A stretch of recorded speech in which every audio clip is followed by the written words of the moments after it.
रात के वक्त इंदौर की सड़कों पर हाथों में तिरंगा थामकर एक उम्रज़दा व्यक्ति के साथ कदम ताल कर गुजरते इस नौजवान को जो भी देख रहा था वह जानने की कोशिश कर रहा था कि यह है कौन और क्या है इसका अभियान। आइए हम आपको विस्तार से बताते हैं। इस नौजवान का नाम है नागराज कालकुटगर। कर्नाटक के बालकोट जिले का रहने वाला है। 40 साल का यह नौजवान पेशे से इंजीनियर था। जर्मनी में नौकरी थी, लेकिन एकाएक नौकरी छोड़ आंदोलन की राह पकड़ ली।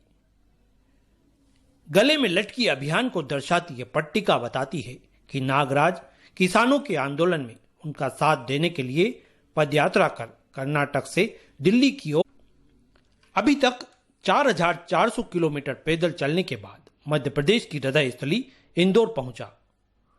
नागराज नामक इस नौजवान के जोश, जुनून और अभियान से अभिभूत होकर इंदौर में गंगवाल बस स्टैंड के समीप भक्त प्रहलाद नगर पहुंचने पर युवाओं के एक समूह ने अपना समर्थन देते हुए इसका स्वागत कर उत्साह बढ़ाया। इन युवाओं में मधुसूदन भलिका मित्र मंडली के मुकेश यादव, बंटी बदलानी, नीलेश भूतड़ा, नितेश राजौरिया, सुरेश पांचाल, निखिल व्यास, दीपक पोरवाल, प्रांशु जैन, आशीष मौर्य, दीपक राजपाल, शकील चौहान शामिल थे।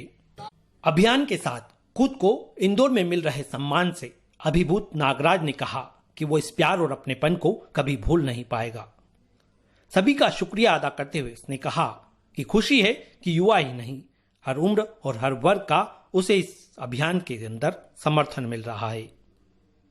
अभियान के समर्थन में एकला चलो जैसी पदयात्रा में महाराष्ट्र के धूलिया निवासी 80 वर्षीय बुजुर्ग अशोक पाटिल भी नागराज के साथ हो गए और पैदल ही इंदौर तक आ गए। इनके साथ मैं पैदल धुलिया से निकला क्योंकि इस जनता को प्रेरणा मिले, यूथ इनके साथ चले। देखो, विनोबा एक्सप्रेस अकेले चलते थे, गांधी जी अकेले चलते थे, उसके बाद जनता निकली। तो ऐसे एक दिन ये भी इनके पास जनता चलेगी कि इनका विचार बराबर है। इसका प्रूफ आप है। सब इंदौर के जवान इधर इकट्ठे हुए क्योंकि इनका विचार सबको अच्छा लगा। एक दिन साथ मिलेगा ऐसी मुझे आशा है। Thank you. इस अभियान से अभिभूत मधुसूदन भलिका ने कहा कि उन्हें इस जोशीले नौजवान के बारे में अखबारों एवं न्यूज चैनल पर प्रसारित खबरों से जानकारी मिली थी। ऐसे में इनसे संपर्क कर इंदौर आगमन पर सम्मान करने का निश्चय किया। आज खुशी है कि वे अपने मित्रों के साथ इनका उत्साहवर्धन कर सके।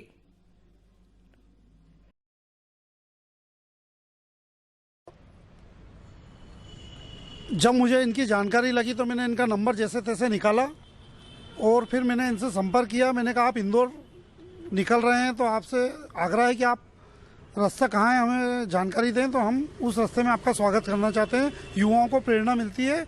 ये किसानों के आंदोलन की किसानों का जो आंदोलन चल रहा है उनके पक्ष में मुझे पेपरों के माध्यम से जानकारी लगी कि ये जर्मनी में नौकरी करते थे, इंजीनियर के पद पे हैं, जो इन्होंने नौकरी छोड़कर ये 164वां दिन आज है और 26 नवंबर को ये सिंधु बॉर्डर में पहुंचे। नागराज का कहना है कि ये वक्त किसान का साथ देने का है। उसे नहीं पता कि इस पदयात्रा में अकेले निकलने पर उसका असर सरकार या आम जनता पर कितना पड़ेगा, लेकिन वो किसानों के हक और इंसाफ की बात आम आदमी तक पहुंचाने की पूरी कोशिश कर रहा है।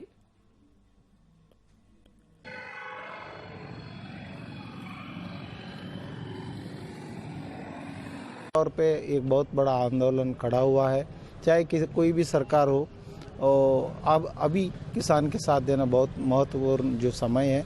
मैं देश की जनता से विनती करता हूँ किसान का साथ दे और क्या बोलते हैं, जो किसान जो लड़ाई है वो सिर्फ फसल और दाम की लड़ाई नहीं, ये किसान की ज़िंदगी की लड़ाई। इसलिए देश की जनता से विनती करता हूँ इस किसान आंदोलन को सपोर्ट करें।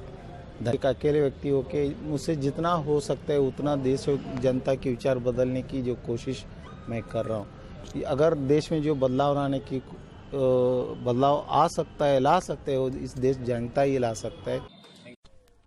जर्मनी में इंजीनियर की नौकरी छोड़कर किसानों के समर्थन में निकला यह नौजवान भी किसान परिवार का ही बेटा है।